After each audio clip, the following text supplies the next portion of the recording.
Balam, qadırlı iyileşler.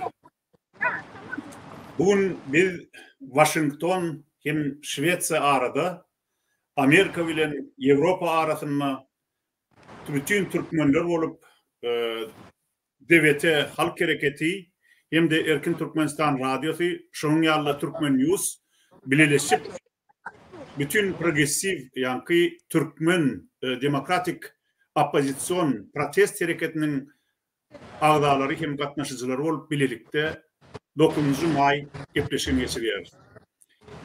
Bugün size ilk aytacakladığımız geçen uruşta en ulu dünya uruşu olan 2. Cihan uruşu dövründe vefat olan Türkmenistanlı yetkililerin hemmesinin bir yaltı yadigarlığına şu gepleşimleri bağışlıyor.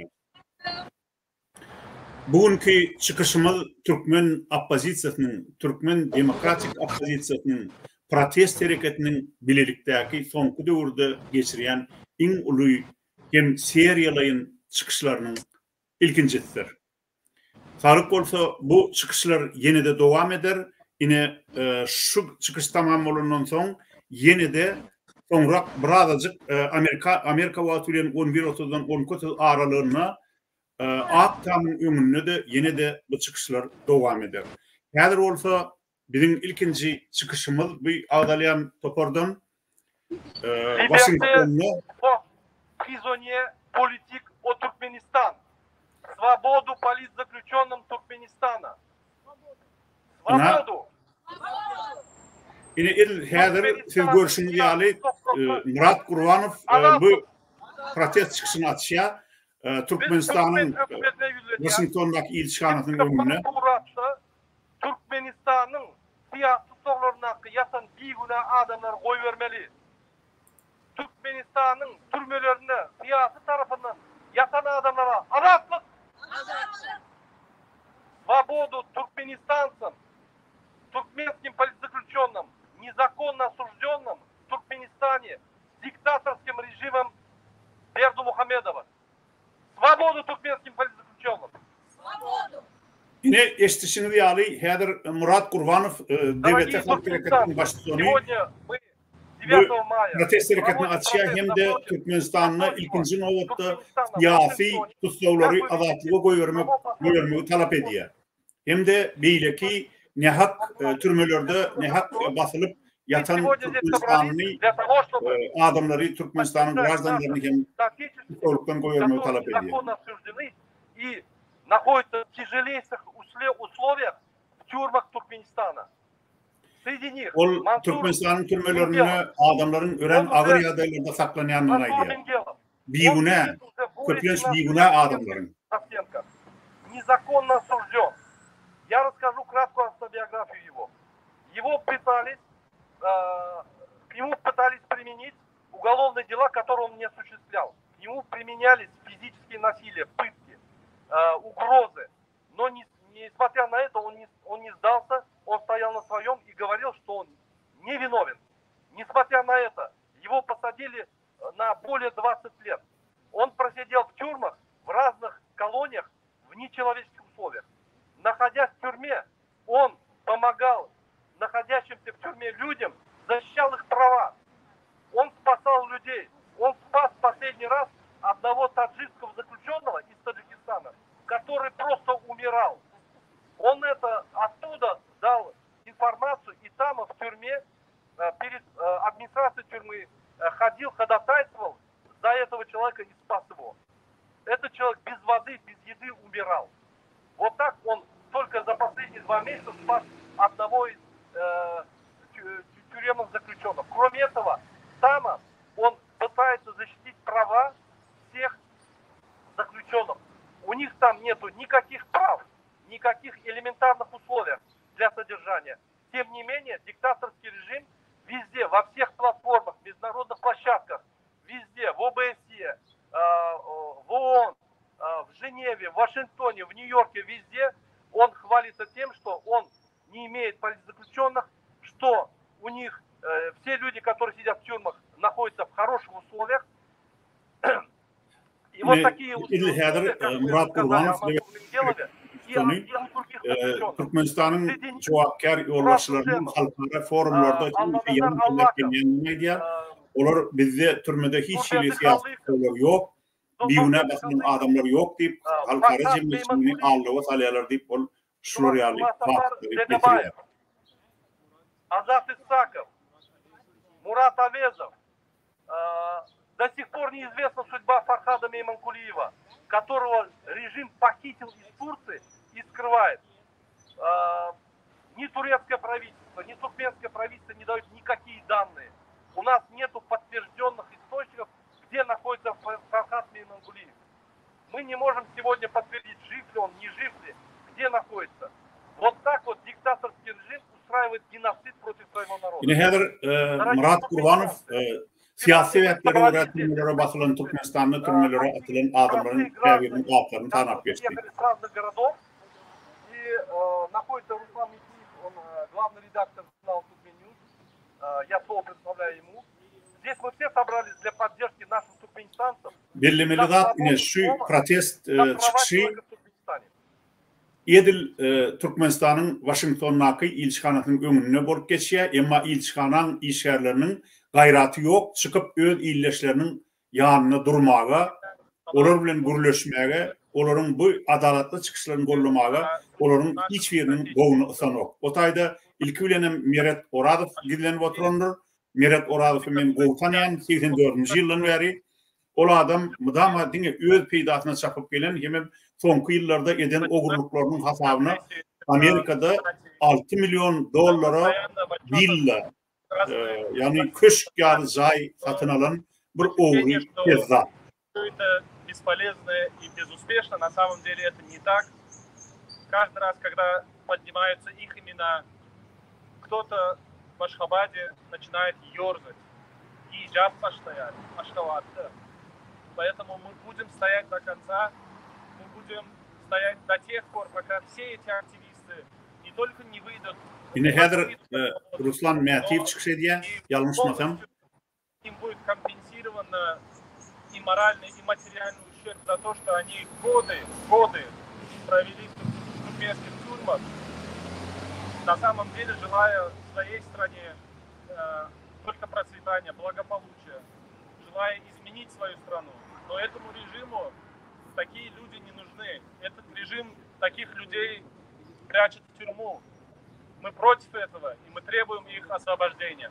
Спасибо. Ruslan Mehtiyev öz çıkışına ne hak türmeye basılan siyasi tutuların kaydan hay goy görünmeni, adatlı görünmeni talep ediyor.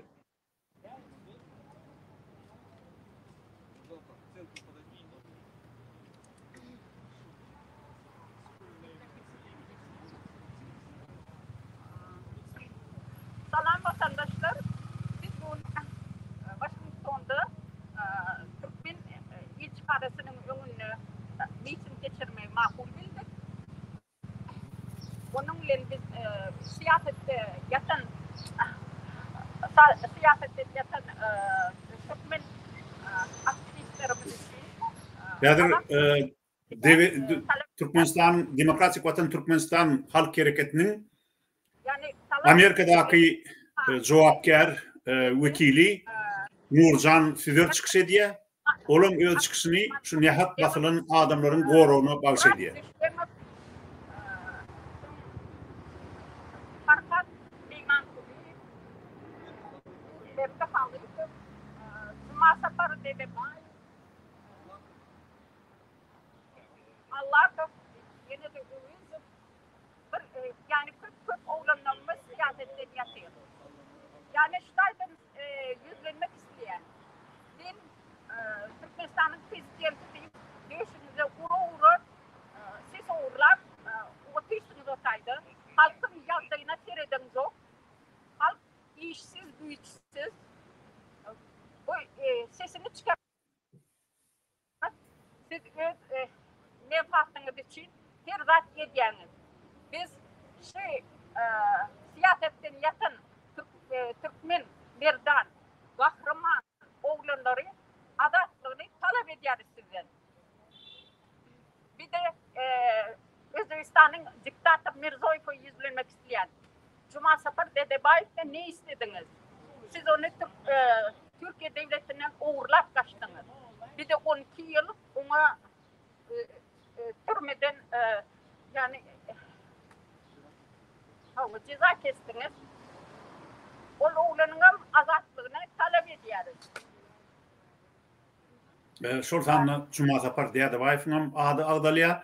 Cuma Sapar Diýadabaýew bu Türkmeniň gahrman oğullarının biri, onu özbek rejimi uğurlap gitdi. Türkmenistan'ın bir kanun prezidentine bizim testlerimizi uğurlap, bizim Türkmenistan'daki hemme vatandaşlarının testlerini uğurlap, öz-özüni saylan Serdar Berdimuhamedov'a yüzlenýär. Yine häzir ýene-de Murat Gurbanov çykşy diýär. Murat Gurbanov bilişini ýaly halk tarapyndan saýlanan erkin, Türkmenistan'ın erkin prezidenti. Kahraman adını veren, öz-özüne milli lider adını. Ol Serdar bilen kakasynyň birleşip Türkmenistan'a Serdar'y ýasama prezident edip goýanlyklaryny aýdýar. Siz iki tane Berdimuhamedowyň tokumyň adamlary Türkmen halkynyň hemme adyny ýatyrdylar. Geljegini, bakly durmuşyny, işlerini, olaň çağlarynyň ömrüni, özleriniň ömrüni hemmesini ýatyrdylar. Şu Türkmenistanyň bir uğurwa bolsa, şonu dol ýatyryp katastrofa etdiňiz. Türkmenistan ykdysadyat krizisde, Türkmenistan sosial krizisde, Türkmenistan siyasi krizisde, Türkmenistan'ın baýlyklary oğurlanyp daşyna çykarylýar. 33 ýylda diktatorlar Türkmenistan'ın baýlyklaryny 250 milyardan 500 milyarda çeldi sattılar. Ýöne gynansagan bizim aýlyklarymyz 90-njy ýyldan şuňa çeldi. 33 ýylda $100 geçmedi. Şu $100 kaldı. O diýmek Türkmen halkyny unutup pullaryny oğurlap, baýlyklaryny oğurlap, öz-özüni öwüp, özlerine statuy goýup, itlere, pişiklere, atlara köşkler vurup, özlerine köşkler vurup, gızıllan tuvaletler vurup, halkın üstünden ginasy edip Gurbanly Serdar Berdimuhamedow yüzlenýär. Siz utançsız iki sany özüne Türkmen diýilen adam. Siz Türkmenler. Sizin Türkmen ganyňyzda Türkmençilik ýok. Olar ýalan öz halkyny ýigren bolarmy? Olar ýalan öz gahrmanlaryny türmede saklap bolarmy? Türkmenistan'da näçe tane adam beýik watançylyk urusunda gahrman bolup vefat etdi. Kiber ağaçlarını tuttunuzmy? Näçe özüňize gahrman ady berip bütün dünyada özüňizi gahrmanlar hadam diýip tutturýaňyz. Näçe bizim ölen gahrmanlarymyzy, ata-babalarymyzy birjik gerek ağaçlaryny aýdyp şolary ýanky hormat goýmadyňyz. Näme Türkmenistan'ın parahat atmany, Türkmenistan'ın parahat güni siz getirdiňizmi? Ýok.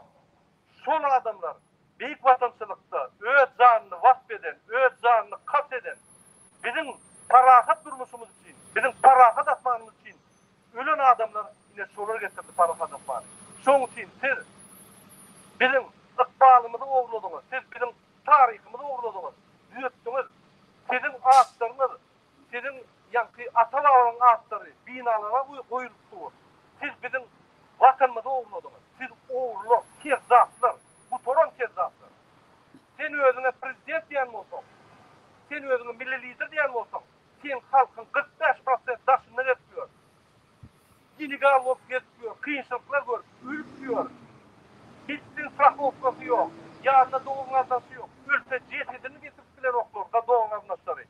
Utunçsuz iki tane bihaýa, gödök, kanun bozýan, konstitusiýanyň üstünde taz edip gören iki tane kelleti giden idiotlar. Biz sizden ýadadyk. Gurbanlyk bayramynyň birinji gününe biz sizin ýyzymyzdan gelýär. Biz size ýürüýse soralar goýýar.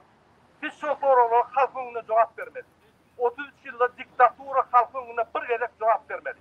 Egerde şo soralara jogap bermeseniz, siz işde boy verilen uly kemçilikler üçin, konstitusiýany gödep bozanyň üçin işiňizden aýyrýar sizi ve sizi jogapkarçylyk çekýär. Yine Gurbanlyk günüň birinji gününde saat 10-dan 12 çelli sizin jogabyňyzdan alýar. Demokratik opozisiýa size ofitsialna sosial mediýanyň hem ýerinde ve bütün dünýä hatlar ýazyp size soralar goýar. Siz jogap bermeseniz, biz demokratik döwletlerden yine şular jogap bermeden 33 ýyldan beri halka genosid edip gelýärler diýip biz bütün dünya yaradıp da tili işte koy veren ulu kemçilikleriniz için. Konstitusiyanı gödek bozanın için, konstitusiyanı üç gödep özünüzü milli lider statusunuzu alın için, kas saylaman, özüne, kahraman aktarını koyun için biz sizi cenayete çeker. Oğurlan pullarınız, doğru arkadaşlarınız, hemmetini bir-birden tutmalar. Siz kezzaplar, indi cevap vermeyene vaktiniz geldi. Men sözü yine geçiren Leyla. Yine hazır yine de bizim Amerika'daki demokratik protest hareketine katnaşan illeşimiz Leyla Muzaffarova söz veriliyor.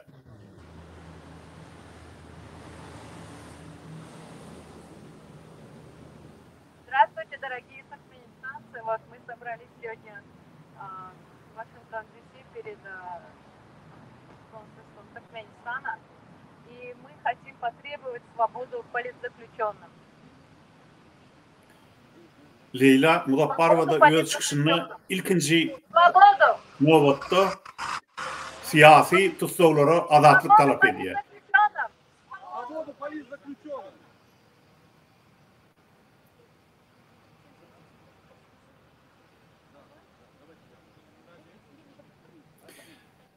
Murat Gurbanov yani öz çıkışını açık koyduğu bir problemani Serdar Berdimuhamedov bilen Gurbanov Berdimuhamedov'un cinayetkar adamlardığını hem de onların tizden tiz işten ayrılmağını, kazanmağını zerurduğunu aytdı. İlçhanalar var her devletten. Hiç ilişkin yani bir masrıçılık yok. Yani bir miting etken hiç bir devletten adam yok. Dine bizim Türkmenistan İlçhananın önüne geçirilir. Bu demek ne mi? Biz neylilerimizi bu sayede bildiriyoruz. Sebebi hükümet hiç ili ne söz karşılığını veriyor, hiç ili tepki veren yok. Onun için yani bilmek isteyen onun ödümünü tutun, bizim siyasetten yatan oğlanlarımızın hepsine azatlık isteyen, talep ediyor. Eşitişiniz yani Nurcan yine de siyasi tutsaklar meselesine siriptiriyor öz çıkışını.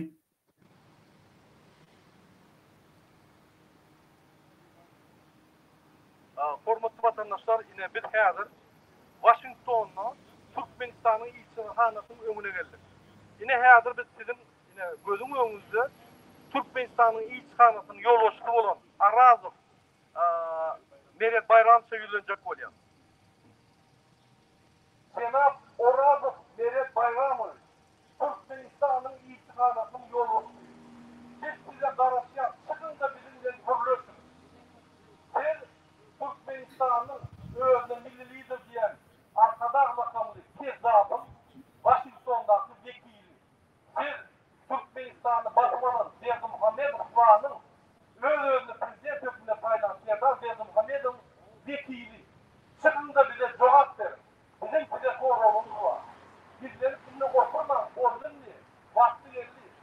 Siz Amerika'da Demonstrantlar Meret Oralov'un yani Türkmenistan'ın Washington'daki baş elçisinin çıkıp cevap vermeni talep ediyor. Ama Meret Oralov ölse de çıkmaz. Meret Oralov'un eden cinayetleri Kekirdek'ten o üniversitenin rektörü ka 92 yıllarda 93 yıllar o şu dövrlerde Niyadov'a hizmet edip üniversitetten ehli progresif fikirli muallimleri okudan işten çıkaran adam. Oğru, kezzap olmadı ama şu rejime hizmet edip gelen adam. Şunu söyleyeyim, o elbette bir açık bunlar yani diskusya katnaşılan çıkılan bilmedi.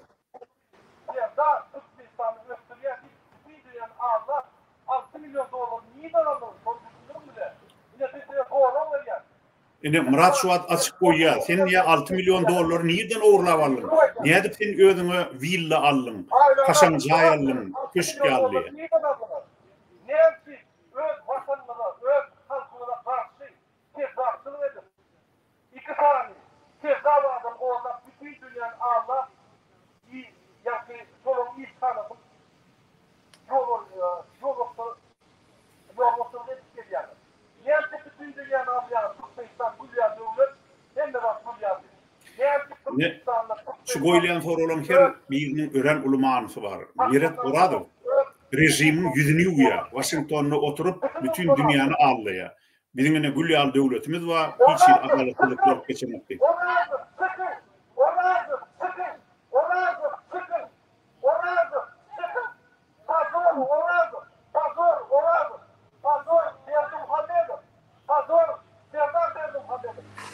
Yine emma ölse de çıkıp bilmez ol adamlar. Sebäbi olary bukulup şol döwlet edaralarynyň içinde bukulup oturup halky taalamak gerek. Miret Muradov şu talançylaryň öň hataryna barýan adam bar bolgan jillerden ýaly. İçkanan maşyny bizi kamera alýar. Salamu aleykum. Biz siziň gelip durun, koşulun bize. Sizem durmuşyňyz gowuşar, gowlaşyňyz. MHM'de işleseňizem size de watan gerek. Size de döwlet gerek. Size de haklar gerek. Şuliksan kezzap. Yine şu videonam hökman iýerin. Gurbany berdim Muhammedov ve Serdar berdim Muhammedov. İksan kezzap. Bizim haklarymyzy owladylar. Bizim gadyrly illeşler. Şu düşünen ortamı Murat Teadır şu öz karşılarına durup gizlenip maşinin içinden öýelerini video alýan KGB'nin yani MHM işgärlerine ýerlerine. Sistemasını koyup bizim döwletimizi owladylar. Bizim watanymyzy owladylar. Indi Aşgabat şäherinden owlajak bolýarlar. Aşgabat şäherini arkadagy degişli arkadak şäher etjek bolýarlar. Men Aşgabatda ýaşaýan adamlar üzlenýär. Biz Aşgabatda köp ýaşadym. Biz Aşgabat diýip muňy gelýärdik. Indi Aşgabat şäheriniň adynam owlajak bolýar. Kezzap arkadak Aşgabat şäheri arkadak şäherine goşup onu bir kiçik mikroraýon ýaly ýa-ki raýon etjek bolýar. Köpedağ etrafy ýa-ki kiçik etraf etjek bolýar. Aşgabatdyr, Aşgabaty bir gidiremen. Watana indi ýitirdik. Aşgabaty bir gidiremen. Galyň indi, boldy indi. Ýok edeli bular, tutuly. Gurbanyň birinji gününe üýşeliň de şular tutuly. Boldy indi. Wagty geldi. Doğrudanam gadyrly illeşler şeýle nimeler gelýär, habarlar gelýär. Häzir Atalogul iki kelleli prezident, iki kelleli ajdarha Aşgabat şäheriniň paýtaht statusyny ýatyryp, şu paýtaht statusyny Arkadaş şäherine berip, onu öz atlaryna geçirmek isleýänlikleri barada şeýle habarlar gelýär. Şoň üçin hem tez aýak üstünde bolun, ulukdaş bolun, bir-biriňiz bilen gürleşiň, hemem Türkmenistanyň paýtahtynyň adyny ýitgetmäge ýol bermäň. Biz başary ýurtda ýaşasagam bu taýdan göreşýär. Sizem ýurdun içinde Türkmenleriň her biri näme edip bilse etmeli. Diplomatik maşyny orkadan terdim adamlar. Diplomat maşyny. Aha. Yine maşynyň arkasyna häzir bolar. Üýtürüm. Biz ýanyna bar video çek bilen dok, ýanymyzda ine polis nämämiz bar? Polis ýany. Awa. Ine şular gapa çykman, gorkup gapa çykman. Bizim soragyňyza jogap berbilmän, gorkup ine şuraya video ýerýärler we bizi video kamera alýarlar. Ana görýärmi şu ýolun soraýyny şolar indikasiýa edin. Ine şu ak maşynyň ýerinde. Awa. Murat şu ýoluň aňry ýüzünde duran maşinler dämi şol? Awa, ýoluň aňry ýerinde ak maşyn duran, şoň arkasyndaky maşyn, ana kara maşyn häzir görkezem. Şu taýda durup, häzir demonstrantlary ana kara maşyn. Ana kara maşyn häzir görünni. Ýa-ki video kamera bilen alýarlar. Salamu aleykum. Gurbanyň Serdar kezzaplara salam geçirin bizim adymyzdan. Hormatly watandaşlar. Görýänmi? Gizlenip şu taýdan video alýarlar. Kimler gatnaşýar, kimler protest hereketine gatnaşýar, kimler çykyş edýär, şonu durup şu taýdan video alýarlar. Alsınlar elbette şu Türkmen halkynyň hemmetiniň gorkup oturmaýanyny görsünler. Aslında Türkmeniň içinde gorkoklar az, ýöne gynansa şol gorkoklaryň hemmeti ýadyr häkimetde jemlenni. Basym halk ayagy alyp şol 5-10 sany bir oýnam gorkok zanniyaman ogry adamlary başyndan aýlap urar.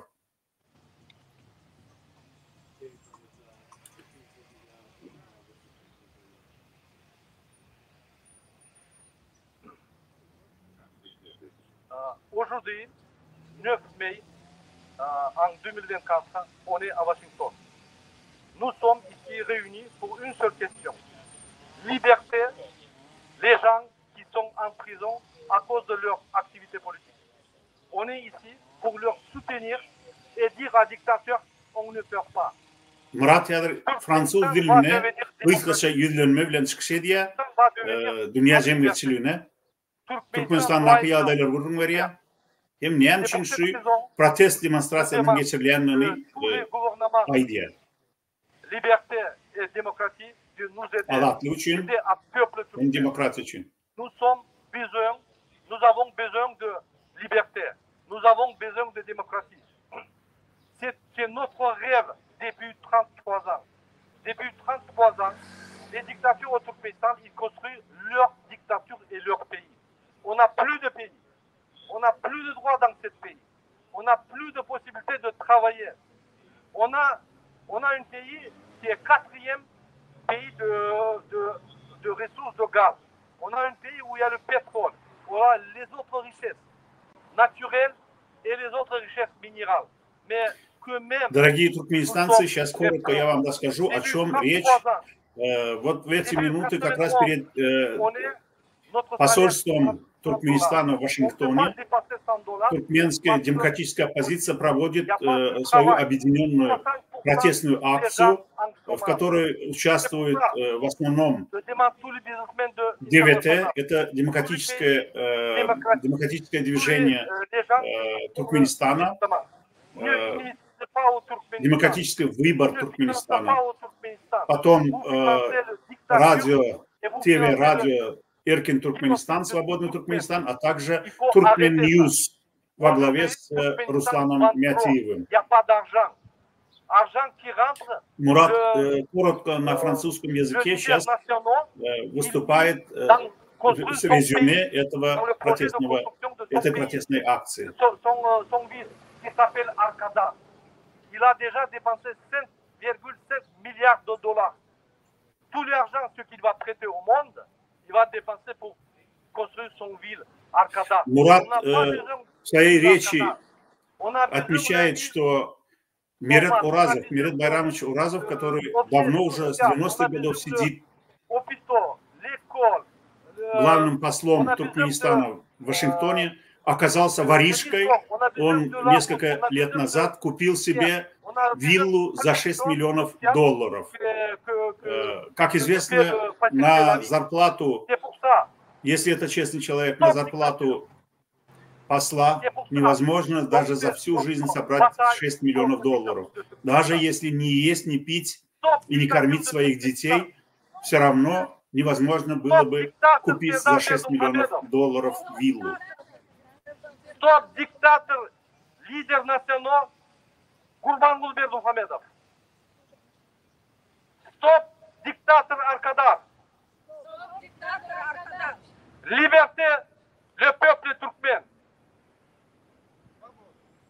Свободу туркменскому народу. Türkmen halkına azatlık, Türkmen siyasi tutsovlarına azatlık, şol talaplar bilen Türkmen demonstrantları çıkış ediyorlar. Незаконно на 15-20 лет за то, что использовали лекарство термодол, за то, что использовали нас, который является нашей традицией. Им дали вместо условных 1-2 года по 15-20 лет.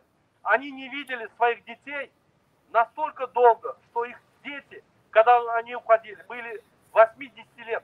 Они замуж вышли, женились, родились внуки. Люди до сих пор сидят в тюрьме за насвай. Это позор. Yadır Murat Kurbanov Türkmenistan'da adamdan toplanıp tapılan ayıplamalar bilen türmeler uzak mühlet bilen türmelere basılayandan aydiya. Men şunu goşçokladım Türkmenistan'ın rejimi sonku 2 yılın doğamını Türkiye'den hem Orfiyet'ten onlarca Türkmen aktivistlerini uğurlak kaçıp Türkmenistan'ı nehak türmeye bastı. Şol adamların hem bir adatlığa koy verilmeni talep ediyoruz. Это не наши герои. Наши герои погибли 9 мая на полях сражения против фашизма. Наши герои DVT Halk Hareketi'nin haişi bilen Türkmen veteranları Türkmenistan'ı 1 minutluk dımışlığı ilan ettiler. Geçen 2. Cahan Urşunu'na vefat olan kahramanlarca vefat olan Türkmenistan'ın formatına. Akınet eretken hakiki kahramanlar Berdimuhamedovlar değil, Berdimuhamedovlar hem işe halkın hakkını eden türme başlıkları olup işleyen yaşolary ýaly bir yaramaz işlerde işleyen, halka eziyet veren adamlar, hakiki gahrymanlar, ikinci jahan uruşuny uruşdular, olaryň köpsi wepat boldy, ençemesi maýyp bolup, ýene de köpleri de uruşdan, agyr uruşun içinden geçip öz watanlaryna dolanyp geldiler. Emma näme üçindir şol adamlaryň arasynda hiç bir uruşmadyk, hiç bir gahrymançylyk görkezmedik. İlki Hamana Niyazowyň kakasy gahrman edilip görkezildi, owry hiç wagt uruşa gitmedik. Niyazowyň kakasy ol owruluk edip, urulup ýenjilip ölen, owrulukda tutulup türmede. Soňa Minhany Berdimuhammedowyň ata-babasy, kakasy, atasy Hamana gahrman edilip görkezildi. Bugün eserden olamam hiç bir görkezilme gahrymançylygy ýok. Berdimuhammedowyň kakasy ol türme, ayarlan türmesinin başlığı bolup, ayarlylar zorlap, olardan para alıp giden adam. Emma hakiki gahrymanlyň ady tutulanok, kim prezident bolsa, şoň obasy oňurlýa, şoňa jaý urlýa, şol ähli Türkmenistanyň baýlyklaryny talýa, şoň ejesi, kakasy, inesi, atasy Hamana gahrymanlyk görkezilýär. Emma hakiki gahrymanlyň bolsa, ady ýere sokulýar. Атлар tutulunok. Уважаемые туркменистанцы, я сегодня хотел еще выступить по просьбе всех наших граждан Туркменистана, по просьбе здесь присутствующих относительно наших иммигрантов, наших трудовых мигрантов. Туркменский народ никогда не доходил за всю историю своей жизни до такого, что каждый туркмен мечтает покинуть Туркменистан.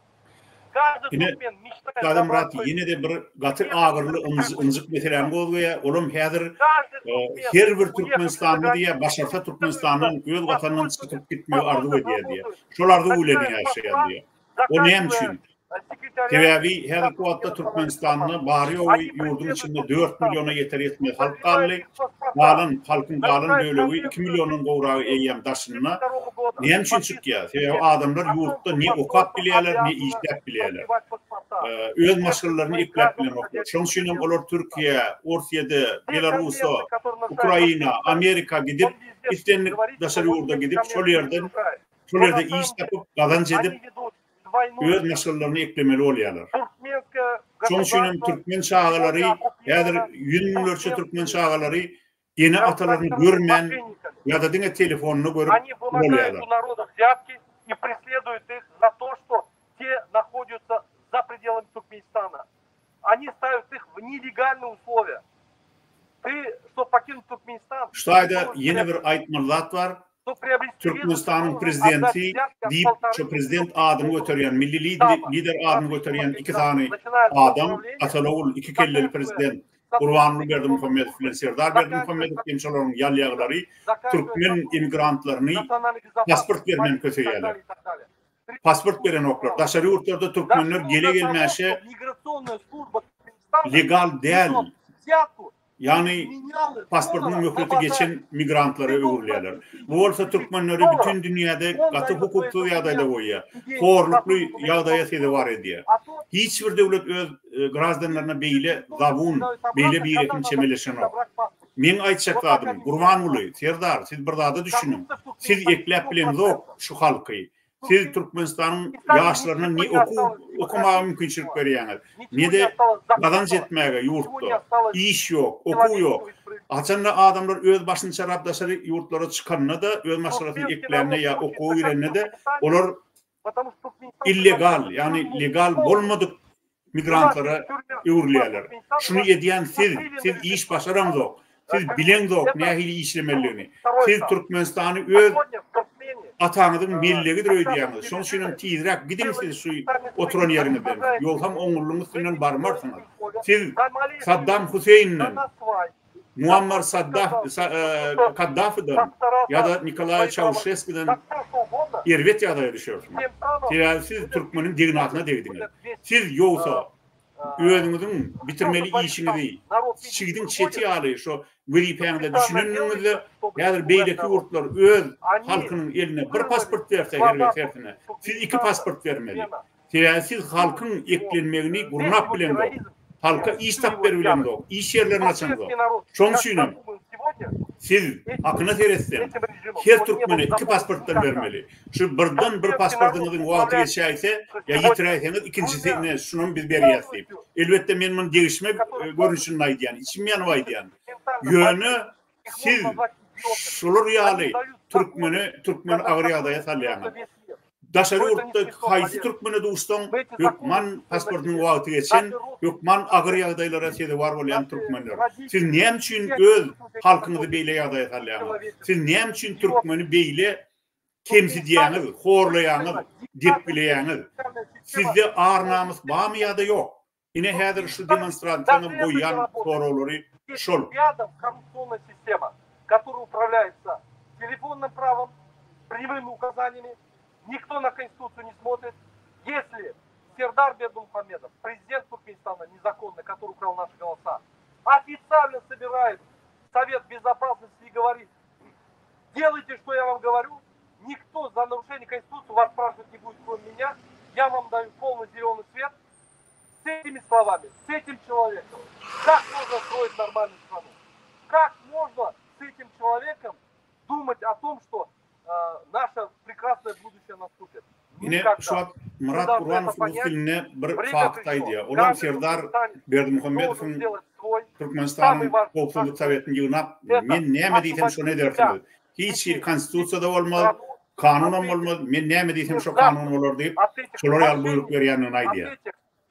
Bu bolsa elbetde öz Howpsuzlyk Sowetinde şeýle çykyş etmek, öz Howpsuzlyk Sowetiniň, ýurdun Howpsuzlyk Sowetiniň adalarını şeýle buyruk vermek, bu baryp ýatan jinayet, akmaklyk. Эти вопросы будут отправлены во все государства, во все посольства, находящиеся в Туркменистане, во Франции, в Германии, в Америке, чтобы весь мир знал, что туркменский народ требует ответов на поставленные вопросы. За 33 года один раз режим должен ответить перед народом. Почему у нас нету конвертации?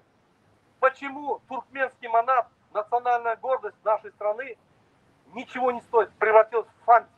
Почему существует курс доллара 3,5 за 1 доллар, 3,5 моната и одновременно черный курс 20 монатов за 1 доллар? Почему по черному курсу можно все что угодно сделать, а по официальному курсу ничего нельзя сделать? Даже поменять валюту нельзя.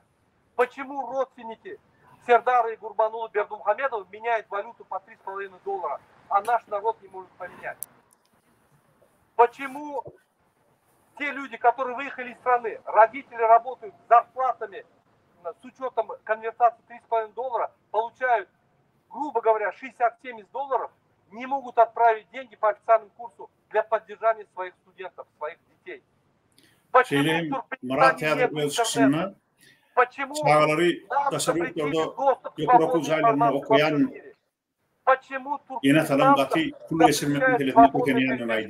bu meselede payitahtdaki elatalar bilen vilayetlerdeki halkın arasında ulu tapawut badygyny, vilayetlerden okuwdan studentlere kemsidici ýagdaýda az pul geçirer ýaly edip goýanlyklaryny, umuman vilayetleri edýänligini, Aşgabatyň, payitahtyň kümsüklik bilen hemme taraplaryny edýänligini aýdýar. Нельзя защитить свои права. Почему в Туркменистане безработица более 60%? Почему в Туркменистане статистика вся ложь? Почему в Туркменистане официально показывают, что проживает 7 миллионов человек, на самом деле не больше 3 миллионов? На все эти вопросы режим, в частности, Сердар Бердымухамедов, гарант Конституции, должен ответить. Он должен ежегодно отвечать перед народом. На сегодняшний день, за 16 лет правления Гурбанулы Бердымухамедова и за 2-годичное правление Сердара Бердымухамедова они ни раз не ответили на вопросы наших граждан Туркменистана. Не проводили ни прямые эфиры, ни разу не встречались в прямом эфире с народом, ни разу не проводили собрания, ни разу нигде не выступали, ни разу не давали интервью, ни разу не рассказывали о своих планах, ни разу не рассказывали о планах развития Туркменистана. У них даже план развития нету. Украли план развития Туркменистана у Алиева, напечатали по-туркменски. Если спросить у Сердара Бердымухамедова о плане развития, он не владеет никакими цифрами. Он даже статистикой не владеет. Он даже не знает, что он хочет. он смотрит в рот своего отца Гурбангулы Бердымухамедова, который за занавеской большой сцены управляет страной, постоянно курит наркоту, постоянно балуется с молодыми девочками и позорит нашу страну.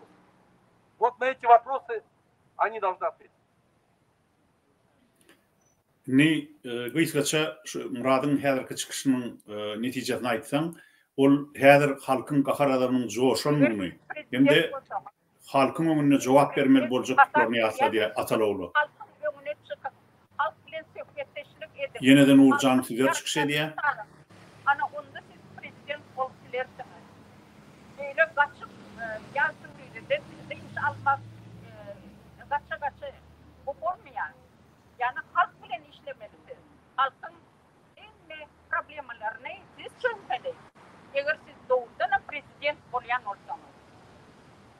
Yani şimdi biz yadır Kapitolyan önüne gideceğiz. Şu ilçanın önünde sonlandıracağız.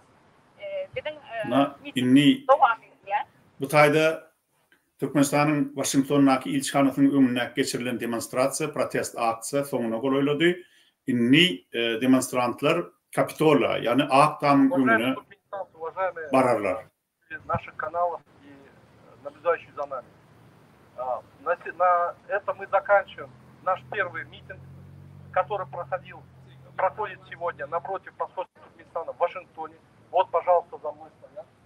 Мы постарались обратиться к послу Туркменистана Аразу Умерет Байрамовичу, коррупционеру-мошеннику, который украл у туркменского народа $6 миллионов, купил себе здесь недвижимость, не выходит, прячется, который не продлевает паспорта туркменистанцев, тем самым нарушает все конвенции, подписанные Туркменистаном, который представляет диктаторский режим в свободной стране, которая является первой демократической страной мира.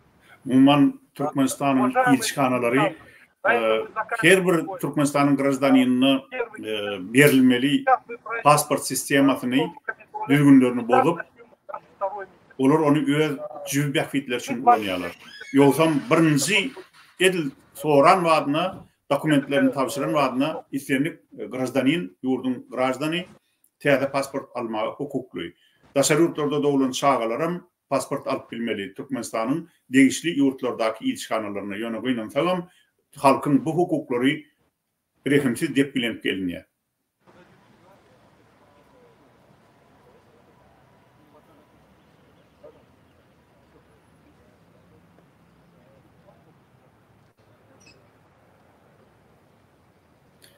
Ona häzir ekranyň öňünde siz Ruslan Mätiýewi görýäňiz, Türkmen News habar agentliginiň ýolbaşçysy. Ruslan, aýtjakladyň barmy?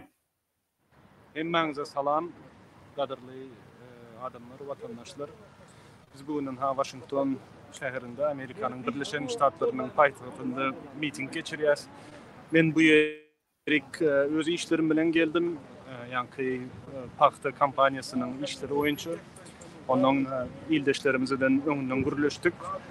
Şu Washingtondaky ilçkanasynyň öňünde bir piket protest geçirildi.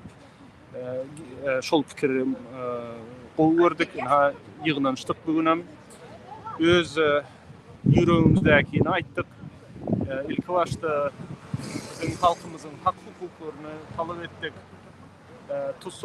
Tutsawlukda bir kanun ýatýan bir kanun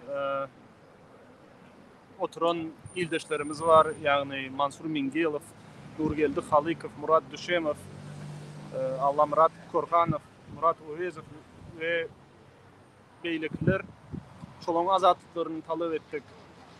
Şolaň azatlyklaryny isledik. Gynansak da ilçin özü biz bilen görüşmedi, daşaryk çykmady. Belki aýtmana zat ýokdur, belki utanýandyr, belki başga bir sebäpden çykan ok. Ýöne her sapar şeýdip çykanymyzda, her sapar şol tutsawlaryň atlary çykanda Aşgabatyň bir kunjeginde biri giýjap başlaýar. Bu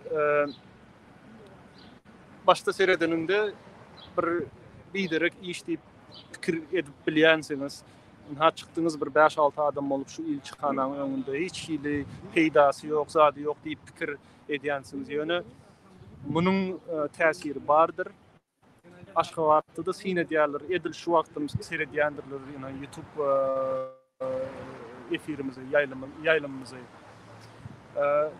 Az bolsagam işlerimiz kiçi olsa da täsiri bar elbetde. Ha şolary ýetirjekdim. Akbil sapar söz sizden.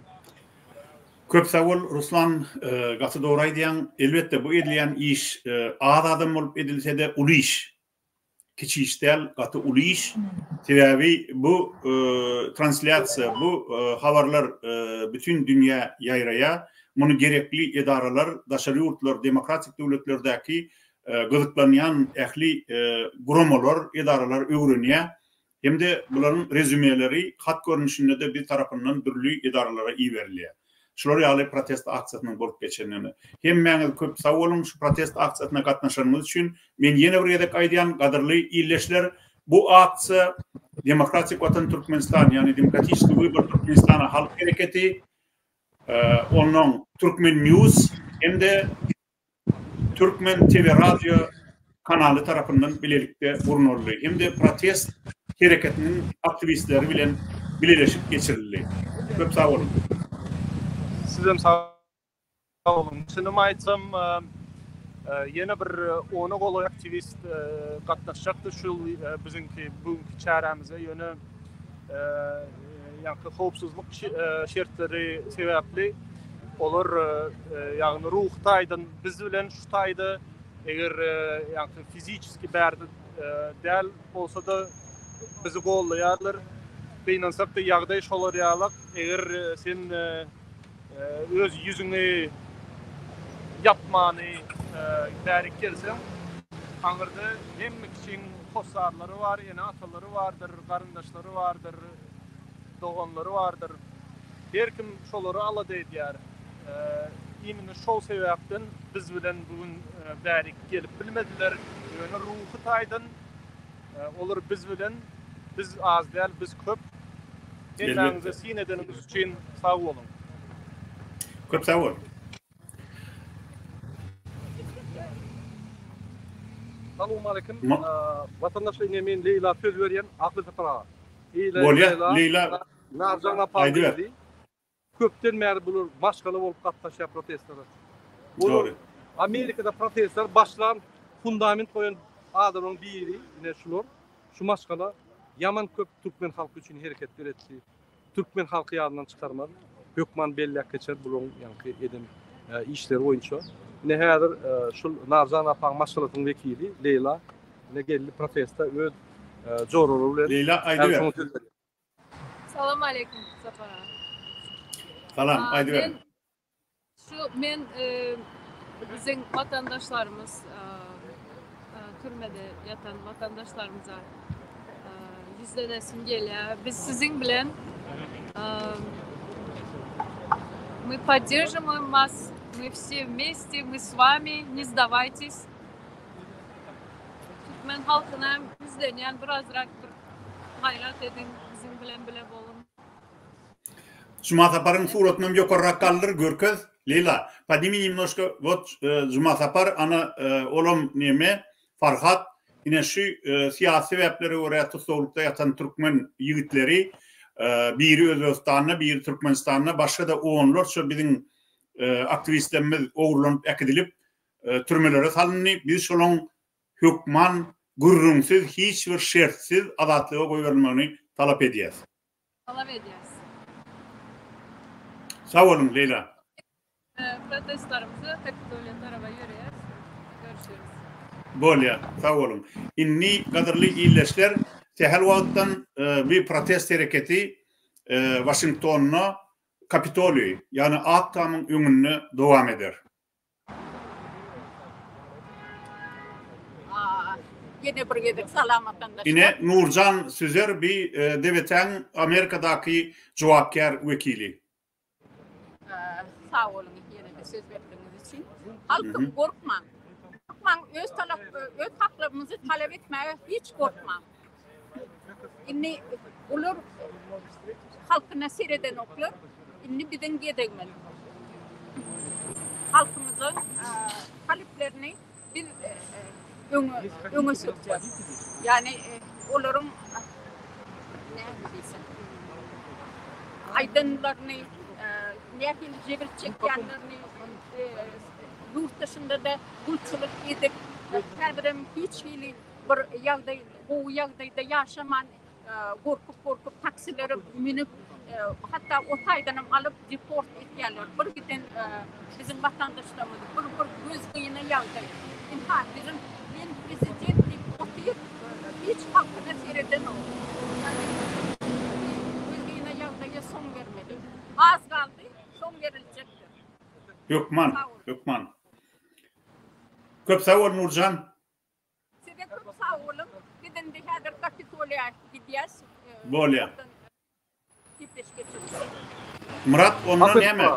Tamamlayalım kaydı. Mesela bizim kahramanlığı yıllarımızı görküdeyim. Aha, bolya. Yine. Yürüyüte geldiler. Sağ olun. Bolya. Birinci hazır mitingimiz geçti. Nezip bolsa biz hazır yörak gider. İkinci mitingler. Yine bizim polislerimize, Amerikan polislerine merci beaucoup. Yine sağ olsun ayttık orada söyleme. Yine MHM polis kuluklarına ülönyen. Gördünüz mü? Arada yazdık. Avtomat yağdaydı bize ruhsat verdiler. Biz yaraglı değil. Biz hiç saat bozamız o. Kanunların tertibini yankı hormat koyuyor. Polisler geliyor, gülüşüp bizim yanımızda doğup. Yine ilk kanan nemeti, yine security çıktı nemediye. Yine bir yerde MHM kulluğu bizi video alıyor.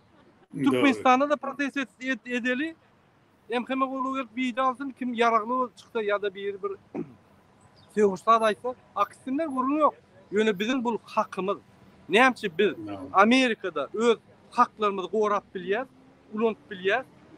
Amerika ýat döwletde Türkmen haklarymyzy korap bilýär, ulant bilýär. Näme Türkmenistanyny öz ýurdumyzda, ata mekanyny, bizim doğulan ýerimizde, bizim ata babalarymyz saklap gelen döwletimizde şol edilenler. Murat, men şaýda bir zat aýdaýyn. Şu wagt bizim daşary ýurtlarda öz hakymyzy korap bilmegimiz geljekde şol Türkmenistanyny da korap biljekdigimizi görkezýär. Ol wagt geler, ol gün geler. Onda näme? Hakykata program. Häzirlikçe efir ýapalyň. Bolya. Ýapsasyň edin hyzmatyňyz üçin Türkmen halkyna, halkymyza ýüzlenýän sağ bolun köp ine galyň indi turmaly biz. Galyň diýip hemmesi galyp bilmez. Düşüp bir maý, bir ýagdaý ýok, bir ýene bir. Ýöne halk bolup bir içinde edermen adamlar bardyr. Insaply, medeniyetli, adaletli isteyen, adaletsiz ýagdaýdan ýadan, ine şol adamlar ýüzlenýär. Oşuň bize 1% adam gerek. Bütün halktan 1% adam bolsa, bu gaçyp gidýär. Biz alybam ýetişmeýär. Soň köwlap tapar solar. Ýöne gelin düýlerin Türkmenistana, gelin Türkmenistana toýlap, birenip, bir-birimize hormat koyup, medeniyetimiz bütün dünýäde ösün döwleti Türkmenistan'ı tanıştırıp Avraya alıp şeyli yaşar. Erkin yaşar. Yazıcılarımız var, bizim şahirlerimiz var, muzikantlarımız var, medeniyetçilerimiz var. Bizim Türkmen halkının edebi yankı mirası var. Defteri mirasları var. Hem de var. Bilimlerimiz var, okullarımız var, çağlarımız var. Hem de adımız var. Bir iki saniye özünü urumlayan tüpük büyük ol bizim yolumuzda dur. Gelin şonu qıra ayırayım da yörelim onu. Yine şonu biz çağırıyam. Bu hükman şeyle olur. Onun näme? Şunun bilen bu toriyat hormatly vatandaşlar inlik gepleşmek üçin çelni sağ olun. Sağ olun.